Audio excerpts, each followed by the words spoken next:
Faire entrer du cannabis dans une usine pharmaceutique. C'est le pari d'Abdelmoumen Mahli, directeur innovation de ce laboratoire marocain nouvelle génération. Après 3 ans de recherche, l'équipe a mis au point un médicament générique contre l'épilepsie grâce au cannabis cultivé au Maroc.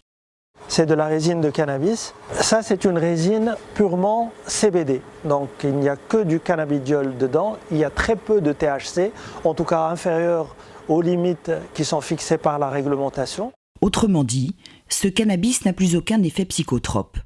Il y a 3 ans, la réglementation marocaine a légalisé la plante à des fins strictement cosmétiques ou médicales, ce qui permettrait aujourd'hui de traiter plus de 15 millions de malades qui ne réagissent pas aux médicaments habituels.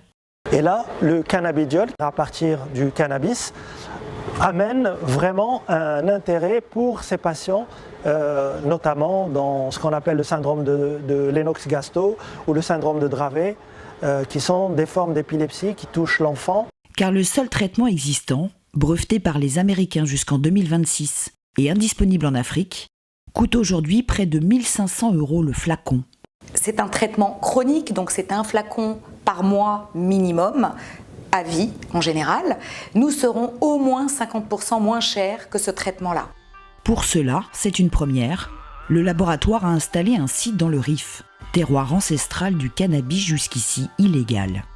Sur 7 hectares clos, gardés par une société privée qui assure la sécurité des champs, tout est ici contrôlé par Hicham Alaoui, directeur production du laboratoire. On est dans la salle de germination. Ils sont en train de préparer pour mettre les graines. La spécificité, c'est de pouvoir tracer toute la partie culture, depuis la germination jusqu'à la récolte. C'est des prérequis pour la qualité du médicament. Une zone de culture sous contrôle, doublée de formation pour les cultivateurs qui maîtrisent leur terroir depuis des siècles. On fait le suivi en commençant par mettre nos graines dans du terreau. Mais travaillent désormais pour un laboratoire et ses normes. Ils sont une 50aine. Pour bien faire, il faut espacer les plantes. Combien faut-il d'espace entre deux ? 1,30 m. Bravo. Il a fallu gagner leur confiance, monter des coopératives, alors même que la population s'inquiétait de la légalisation. J'ai monté la coopérative tout seul. Au village, ils se moquaient de moi. Ils ne voulaient pas de la légalisation. Et moi, je disais, si, je veux la liberté. Maintenant, on peut acheter ce qu'on veut et on a beaucoup d'avantages pour les enfants, pour la famille. Avec des salaires fixes, légaux et 10 fois supérieurs. Maintenant, on a des horaires de travail. Avant, c'était du lever du soleil au coucher. Cette chaîne de production 100% marocaine, de la graine aux médicaments, pourrait encore se développer.